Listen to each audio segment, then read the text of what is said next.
Welcome back, let's continue our show. Doctor साहब, uncontrolled diabetes की वजह से क्या कॉम्प्लिकेशंस हो सकती हैं? अगर तशख़ीस करने के बाद भी इंसान इसका इलाज ना करे तो मैं समझता हूँ ये बहुत बड़ी उसकी बदकिस्मती है। चूँकि देखा गया है कि शुगर का अगर इलाज ना किया जाए तो बहुत सारी पेचीदगियाँ होने का डर होता है। मसलन दिल का अटैक हो सकता है, फालज हो सकता है, गैंग्रीन हो सकती है, उसके अलावा बिनाई जा सकती है, उसके अलावा गुर्दे फेल हो सकते हैं, उसके अलावा इंसान बेहोश हो सकता है, उसके अलावा बहुत सारी इन्फेक्शंस हो सकती हैं और उसके अलावा इंसान को मर्दाना उसकी कुव्वत जा सकती है। औरतों में अपनी ज़िंदगी की कॉम्प्लिकेशंस हो सकती हैं, जबकि शुगर के प्रॉपर इलाज से काफ़ी हद तक इस चीज़ का इम्कान होता है कि इन कॉम्प्लिकेशन से बचा जा सकता है। दो टर्म यूज़ होती हैं, एक होती है इनफर्टिलिटी, उसका मतलब है बांझपन, मीन्स बच्चा पैदा न होना, तो ये अलग चीज़ है। और दूसरा, जिस तरह इम्पोर्टेंसी आपने कहा, वो कमज़ोरी होती है, जो मर्दाना कमज़ोरी, वो अलग चीज़ है, जो बहुत ही आम बीमारी है और उसका साइंटिफिक इलाज मौजूद है। तो इम्पोर्टेंसी को तो हम रहने देते हैं, उसके बहुत इलाज हैं, उसका मतलब है कमज़ोरी। हम आते हैं इनफर्टिलिटी पे, मीन्स बांझपन, बच्चा पैदा न होना। तो देखिए, अगर थोड़ा बहुत असर पड़ता है कि शुगर के मरीज़ों को थोड़ी सी इनफर्टिलिटी ज़ाहिर है थोड़ी सी कम होती है, क्योंकि पूरे जिस्म में ये बीमारी फैलती है, मगर इस वजह से उनकी शादी को रोकना नहीं चाहिए। शुगर के मरीज़ बिल्कुल शादी कर सकते हैं, चाहे वो औरत हो चाहे मर्द हो, सिर्फ ये है कि अपनी शुगर को कंट्रोल में रखें। तो ऐसी कोई बात नहीं कि उनको बच्चे पैदा ना हों या उनकी रुकावट है कि वो शादी न कर सकें।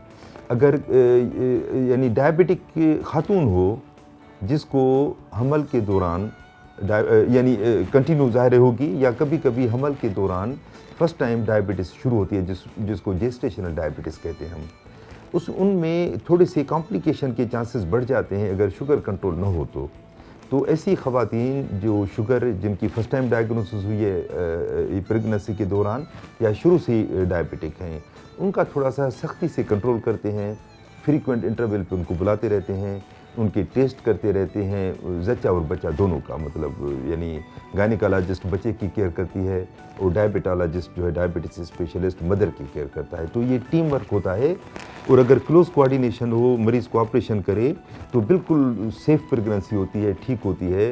वो डिसाइड करते हैं कि थोड़ा सा कभी कभी पहले डिलीवरी कर देते हैं, मगर उसमें कोई अमूमन प्रॉब्लम नहीं होता। तो ऐसी ख़वातीन प्रेगनेंट भी हो सकती हैं, बशर्ते वो क्लोज ऑब्जर्वेशन में रहें, अपना ख्याल करें, शुगर कंट्रोल करें और कोई उसमें हर्ज नहीं। और ये शादी भी शुगर के मरीज़ों की हो सकती है। डॉक्टर साहब, डायबिटीज़ का इलाज क्या है और इस पर कैसे काबू पाया जा सकता है? डायबिटीज़ में बहुत अहम बात यह है कि ये काबिले इलाज मर्ज़ है, यानी मर्ज़ को ख़त्म नहीं किया जा सकता, लेकिन मर्ज़ को बआसानी कंट्रोल किया जा सकता है एक एवरेज पेशेंट में। इलाज के हवाले से इसके 3 आंसर हैं। एक तो ग़िज़ा, शुगर का इलाज कभी भी ग़िज़ा की परहेज़ के बगैर मुमकिन नहीं, और ग़िज़ा में बेसिकली चीनी और जो दूसरी मीठी चीज़ें हैं उनका इस्तेमाल कम करना और नशासदार चीज़ों का इस्तेमाल कम करना है। उसके अलावा टोटल खुराक भी इंसान को ज़रा कम रखनी चाहिए ताकि वज़न थोड़ा सा कम हो जाए अगर वो बंदा ओवरवेट है। उसके अलावा फ़िज़िकल एक्टिविटी बहुत इंपॉर्टेंट है। इसमें वो तरह की एक्टिविटीज़ अच्छी होती हैं जिनमें बहुत ज़्यादा ज़ोर तो ना लगे, लेकिन बंदा थोड़े अरसे के लिए यानी आधे पौने घंटे के लिए कर सके, जैसे कि वॉक है, साइकिलिंग है, जॉगिंग है, स्विमिंग है, कोई गेम्स हैं, ये सारी बहुत ज़रूरी हैं साथ। और तीसरा आंसर है इसमें अद्वियात का इस्तेमाल। जो टाइप 1 है उसमें तो शुरू से ही इंसुलिन दी जाती है। अगर टाइप 1 में इंसुलिन ना दी जाए तो बहुत शदीद ख़तरा होता है कि ऐसे लोग बेहोशी में जाने के बाद फौत हो जाएं, इसलिए उसमें तो ज़िंदगी बचाने के लिए इंसुलिन देना बहुत ज़रूरी है। जबकि टाइप 2 डायबिटीज़ में कई दफ़ा देखा गया कि शुरू में सिर्फ वर्जिश करने से और ख़ुराक की परहेज़ करने से ही कंट्रोल हो सकती है। अगर उससे अगली स्टेज है तो फिर ज़ियाबतीस की कुछ अद्वियात हैं जो यूजली गोलियों की सूरत में होती हैं, वो दी जाती है।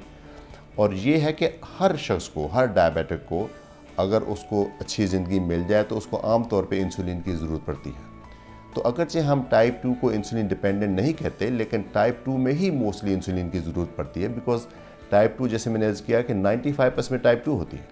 सो टाइप 2 में आमतौर पे फिर अल्टीमेटली इंसुलिन की ज़रूरत पड़ती है, और कुछ लोगों को जल्दी, कुछ लोगों को लेट। ये डिपेंड करता है वो कितना उसका वेट है और कितना उस एहतियात करता है अपने खाने में और अद्वियात के इस्तेमाल। आइए नाज़रीन देखते हैं लोगों के कुछ कमेंट्स। नॉर्मल शुगर वैल्यूज़ जो हैं वो कितनी होती हैं? 200-300, इससे ज़्यादा फिर ज़्यादा खाने से हो जाती है। शुगर का जो मर्ज है किस वजह से होता है? सर ये शुगर का मर्ज जो होता है ये चीनी ज़्यादा इस्तेमाल करने से होता है, मीठी चीज़ें खाने से ज़्यादा होता है। नॉर्मल शुगर जो है कितनी होनी चाहिए? मिनिमम 150 से नीचे होनी चाहिए। करेले से बहुत फ़ायदा होता है, शुगर को बहुत, ये लुआब होता है बकरे में, वो खाएं शुगर नहीं होती। वो इतनी ताकतमंद चीज़ है कि शुगर को भी भगा देती है। इंजेक्शन से निजात मिल जाती है? बिल्कुल मिल जाती है, इंजेक्शन से निजात मिल जाएगी, ज़रूरत नहीं रहेगी इंजेक्शन। जो डॉक्टर्स लिख के देते हैं इंजेक्शन इंसुलिन के, वो तो बेकार है। बकरे का जो बता रहे हैं? हाँ, बकरे का लुआब। बकरे का लुआब मतलब वो दिल गुर्दा बकरे का? एक गुर्दे में होता है, गर्दन में होता है, ये खाएं। अच्छा, आपकी कहीं कोई क्लिनिक है, किस तरह से आप मतलब देते हैं? दुकान है गोश्त की, मटन की दुकान है। अच्छा, मटन की दुकान है। मटन की दुकान है, तो लोग लेके जाते हैं उससे, फिर वो बार बार। अच्छा, हम खुद कहते हैं यार ये तुम ये खाया करो, कोई दोस्त आता है ना, यार क्या शुगर हो, यार लुआब खाया करो। नाज़रीन आपने लोगों के कुछ कमेंट्स सुने, आइए देखते हैं कि डॉक्टर्स इस बारे में क्या कहते हैं।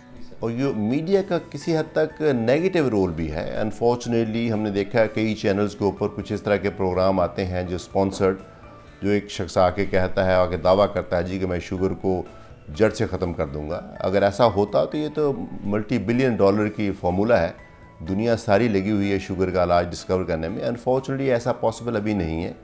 हमारी ख्वाहिश ज़रूर है कि ऐसा हो सके कि शुगर ख़त्म हो जाए, लेकिन अभी ऐसा हो नहीं सकता। तो अभी तो सिर्फ शुगर के ऊपर उसका कंट्रोल ही पॉसिबल है। और जो प्रिंट मीडिया है उसमें भी बहुत तरह की आप देखते हैं एड्स आती हैं, जिसमें आम जो हमारा कम पढ़ा लिखा मरीज़ है, जो जाहल आदमी है, वो बेचारा फ़ौरन उसकी बातों में आ जाता है।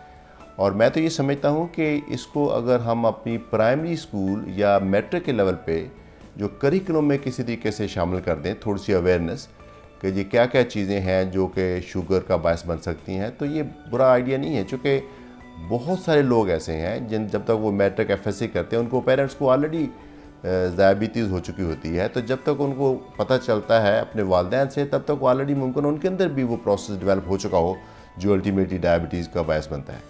सो जितना जल्दी इसके बारे में अवेयरनेस दी जाए उतना ही अच्छा है। डायबिटीज़ हमारे मुल्क में वबा के तौर पर फैल रही है, और अब गरीब गुरबा तबके में भी फैल रही है। नाखानदा लोगों में बहुत ज़्यादा डायबिटीज़ है। न सिर्फ तादाद बढ़ रही है, बल्कि इसका फ़ायदा वो लोग उठा रहे हैं कि जो उनकी लाइल्मी से मुताल्लिक़ है। मसलन ये कि वो उनका बहुत ही गलत इलाज करना शुरू कर देते हैं। वो दरअसल इलाज होता ही नहीं, और वो मर्ज़ को बढ़ाने का एक तरीक़ा बन जाता है। लिहाजा जब तक वो किसी डॉक्टर के पास या स्पेशलिस्ट के पास पहुंचते हैं तो उनकी हालत काफ़ी ख़राब हो चुकी होती है, उनको कॉम्प्लिकेशंस पैदा हो चुकी होती हैं।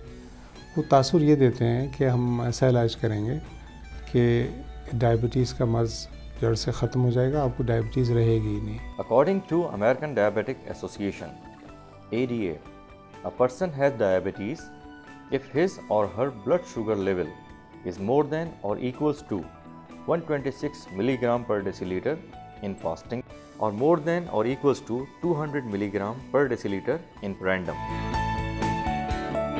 Let's take a quick short break. Stay tuned for Thank You Sanofi Aventis.